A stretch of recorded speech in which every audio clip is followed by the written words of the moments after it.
مسلمون صدق الله العلي العظيم اللهم صل على سيدنا محمد وعلى آل سيدنا محمد كما صليت على إبراهيم وعلى آل إبراهيم إنك حميد مجيد اللهم بارك على سيدنا محمد وعلى آل سيدنا محمد كما باركت على إبراهيم وعلى آل إبراهيم إنك حميد مجيد.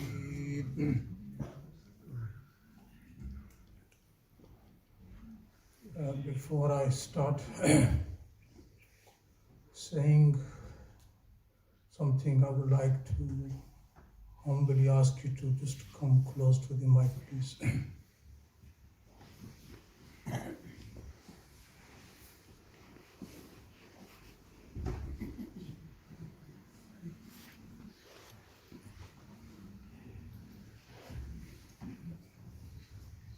My respected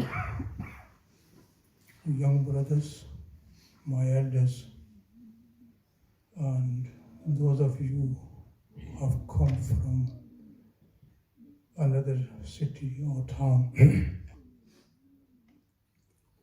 We are sitting in this circle of tafsir, which takes place every Sunday. Myself and Moulana. The undergoing tafsir at the moment is tafsir of Surah Yusuf. But today, at this very moment, in this gathering, I've shifted from that tafsir to another verse of Surah Al Imran. The reason is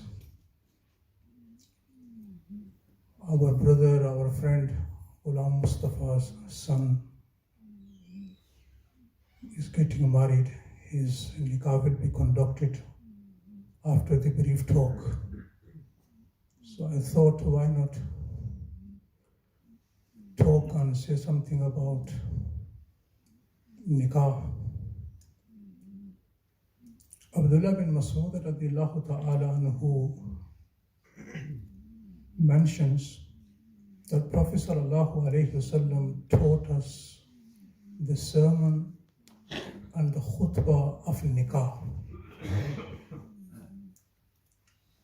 And the khutbah which has been taught to the companions of nikah, in this very khutbah we find that Prophet ﷺ taught us to recite 3 verses of the Holy Quran.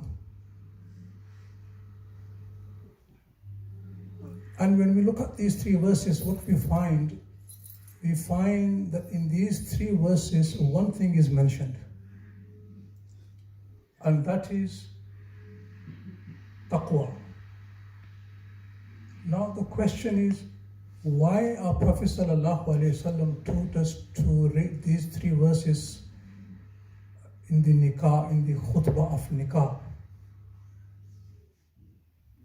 The reason is Rasulullah ﷺ taught us that one should recite these verses in the khutbah of nikah to remind the couples that be mindful, you will be entering in a new field now. You will be entering into the life of marriage. You need to be mindful of your wife's rights and your husband's rights. It is a reminder for those who are getting married and also for us. Because when a person gets married, then before he was alone, now he's double now, he's couple now. He has some rights upon him. And the one he is getting married to, she has some rights upon her. So by reciting these verses, it is a reminder that look, be mindful and be careful, because the marriage of the life of the marriage, it requires patience, it requires sabr. So one has to be very mindful, and this taqwa, everything when we do, when we avoid the sins or when we do something good, it is all done due to the taqwa which one has in his heart. When a companion, Abu Dharr radiallahu ta'ala anhu, asked Prophet sallallahu alaihi wasallam, and he said, "O Prophet of Allah, advise me, give me advice, give me a nasiha." He, in this gathering, he gave many advices to Abu Dharr radiallahu ta'ala anhu. The foremost advice he gave him was, "Alayka bi taqwallah." The first advice he said, fear Allah and adopt taqwa. What does taqwa mean? Taqwa means, let me explain you this taqwa in a very simple word. Taqwa is to have Allah subhanahu wa ta'ala in our minds, in our hearts. This is taqwa. Today, in this day and age, we have everyone in our minds. If we don't have anyone in our minds, is Allah subhanahu wa ta'ala. When a person commits sin, he commits a sin when Allah it does not remain in his heart and in his mind. When Allah goes away from our hearts and mind, then we are the one who commits sins. Then we are the one who violates the rights of other people. So taqwa is something that we need to have Allah in our mind and His Prophet Muhammad in our mind. When Allah comes into the mind, then one will not go near any sin, whether he's alone or whether he's in public. Don't we see that very young girl in the days of Umar radiallahu ta'ala anhu, when her mother, in the darkness of the night, when her mother was telling her, mix some water with the milk, and this young girl telling her mother, he said, "No, I can't." She said, "Come on, go ahead, do it." Because Umar, he used to patrol the streets, he used to go around. And she said, "Umar is not watching at this very moment." She said, "Fine, Umar is not watching, but there is someone else who is watching us, and that's Allah subhanahu wa ta'ala." This young girl had Allah in her mind, in her heart, and that she did not obey her mother. And she said, "I cannot obey you. You are disobeying Allah subhanahu wa ta'ala. Allah is in my mind. Allah is watching us." So taqwa means to have Allah subhanahu wa ta'ala in our minds. Taqwa is to have Allah subhanahu wa ta'ala in our hearts. When Allah comes in our minds,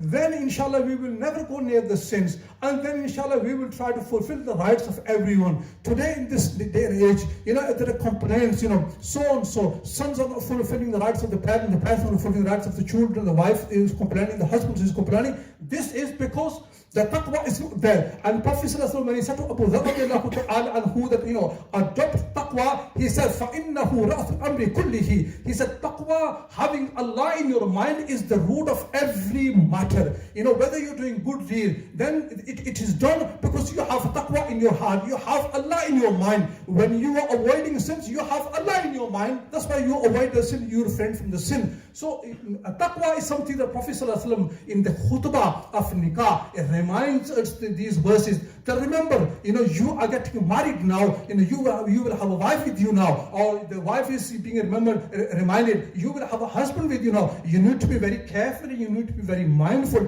Our Prophet sallallahu alaihi wasallam, what he said regarding the wives, he said, "Al-mar'atu iza sallat khamsaha wa samat shahraha wa ahsanat farjaha." He said, a woman who performs 5 daily prayers, and a woman who fasts in the month of Ramadan, and the woman who guards her honor, and the woman who obeys her husband, she is obedient to and she is loyal and she is honest to her husband.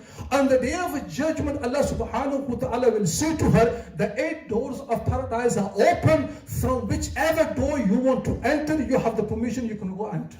This is the wife, the one who's been obedient to the husband, and the one who's been very loyal and very honest to the husband. Our Prophet ﷺ says, he's giving the glad tidings to such a woman that on the day of judgment, Allah subhanahu wa ta'ala will open all the gates and the doors of the paradise for you. In another hadith, Prophet ﷺ, he says, a woman, when she dies in a state that her husband was very happy with her, then Allah subhanahu wa ta'ala definitely will enter her into paradise. In another hadith, Prophet sallallahu alaihi wasallam is saying, if I were to ask and command anyone, order anyone to prostrate before anyone, besides Allah subhanahu wa ta'ala, I would have ordered the wife to do sajda before her husband.